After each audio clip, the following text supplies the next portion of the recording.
Well, welcome, folks, to this edition of the 700 Club.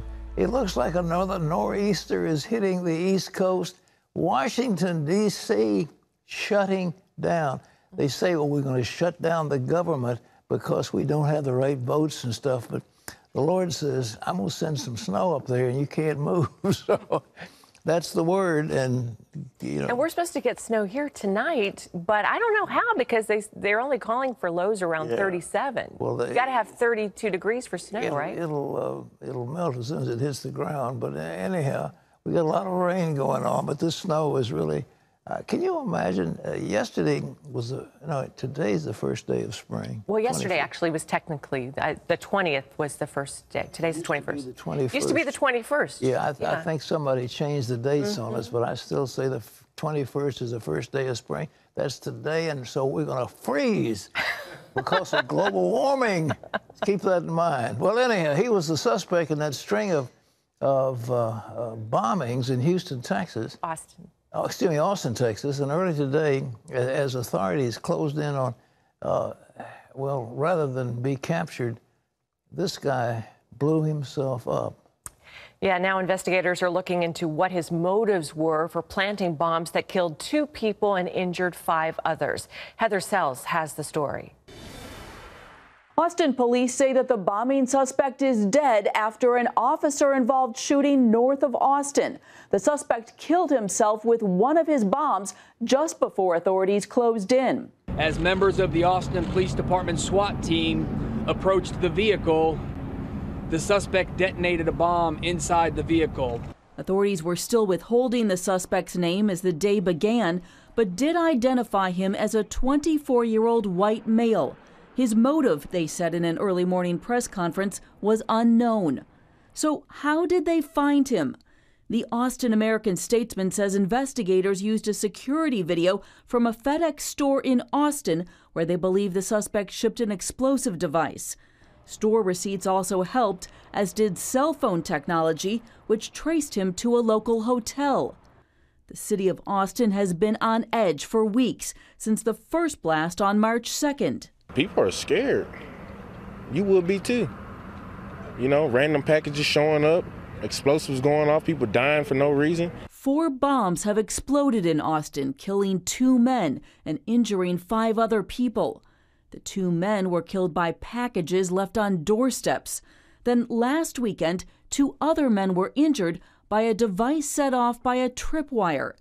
The randomness of the attacks creating confusion and fear. When we went for a walk yesterday, instead of me pushing her forward, I kind of pulled her behind me, because if I'm going to set it off, I'd rather it hit me than hit my baby. Just yesterday, another bomb exploded, this one inside a package on a conveyor belt at a FedEx shipping center southwest of Austin. Thankfully, only 1 minor injury. The concern now that there may be other bombs out there. Austin police have received more than 1,200 calls about suspicious packages. Heather Sells, CBN News. Well, in other news, it's being called the four-easter. This is the 4th nor'easter to hit the East Coast in less than 3 weeks. Mark Martin has that. That's right, Pat. This latest nor'easter is bringing strong winds, and it's expected to drop more than a foot of snow in some areas. Airlines canceled more than 3,000 flights, and schools canceled classes in many places. And the federal government shut down in Washington. Most of the storm is expected to hit New Jersey, Maryland, Delaware, and parts of eastern Pennsylvania. The latest storm comes after the region has already seen a tough winter. Between 16 strands of the flu and 4 nor'easters, this has been the longest winter of anybody's life. The storm is also expected to lead to widespread power outages. A school resource officer is being credited with potentially saving lives after he confronted a teenage shooter at a high school in Maryland Tuesday. The 17-year-old shooter is dead, but he wounded 2 other teens during his attack. National security correspondent Eric Rosales brings us that story. The chaos began shortly before 8 o'clock Tuesday morning. Police say that a male student armed with a gun walked on to the Great Mills High School campus. Into a crowded hallway, opened fire. He ended up hitting a female student and a male student. It was then a resource officer came to their aid, opened fire, and ended it. You have to wonder what on earth is going on in these people's heads that they think that if I'm upset, it's okay to go kill people. This mother says she couldn't believe the text from her son stating what was happening. The things that are happening now are tragic, but it's all because of sin. You know, God certainly is not doing this to us. It is completely the sinful man. She and others are thankful for school resource officer Deputy Blaine Gaskell, who quickly ran inside the building and exchanged gunfire with the shooter. Going out into an area where there was a shooting and risking your life to save someone else's, that's hero to me. When they put us on lockdown, we all basically had to be quiet so nothing else will happen. That's when the police started going to every classroom and make sure nobody else had a weapon. Police say the shooter, identified as Austin Wyatt Rowlands, may have had a prior relationship with one of the victims, 16-year-old Jalen Willie. She remains hospitalized with life-threatening injuries. The other student, a 14-year-old boy, is in stable condition. This is something that we train, practice, and in a reality we hope would never come to fruition. It is our worst nightmare. If you don't think this can't happen at your school, you are sadly mistaken. This incident comes ahead of a national march which will be held this Saturday as the result of the Parkland shooting in Florida last month. Eric Rosales, CBN News, Maryland. It's horrible. It just seems like one shooting after another, Pat. Well, you know, the people are really concerned about school safety. I mean, we have children or grandchildren in almost every family. And to think that when these children would go off to school where you think they're going to be safe, that some screwball is going to be opening fire. In this case, apparently, this guy had a falling out with his girlfriend, so he wants to come shoot her. I mean, where is that coming from? What's going on? We've got to get to the bottom of this, and I don't think that all these gun laws is going to do the job. I think it's mental health in most of it, and I think we need to determine what's causing these problems. But we all want safety in schools. And amazing, now remember, they've been talking about in Florida where there was bad shootings, Texas bad shootings and so forth. If there had been an armed person on the scene, it would at least have shut down the number of casualties. That's what happened in Maryland. That guy comes in there with a gun, and he's an officer or whatever, he's in the security forces in some fashion, and he takes the gunman out.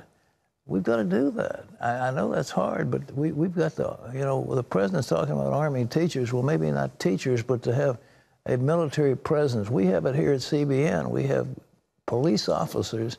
Our team are qualified police officers, and I think that's a very important thing, especially in this day of chaos. I can't understand. I mean, this guy gets jilted by his girlfriend, so he wants to shoot her. I mean, that's not a good thing. And we don't know that he wasn't thinking, I'm going to be like the Florida shooter and take out the whole class. That's right. But thank goodness that officer did his job, went in, and like you said, unfortunately had to take that student down, but he might have saved countless students' lives. Well, by having somebody like that, so it's not guns, it is gun safety we're looking at. Yeah. Okay, Mark, what's next? President Donald Trump, Pat, says he will soon meet with Russian President Vladimir Putin. The president called Putin to congratulate him on his re-election.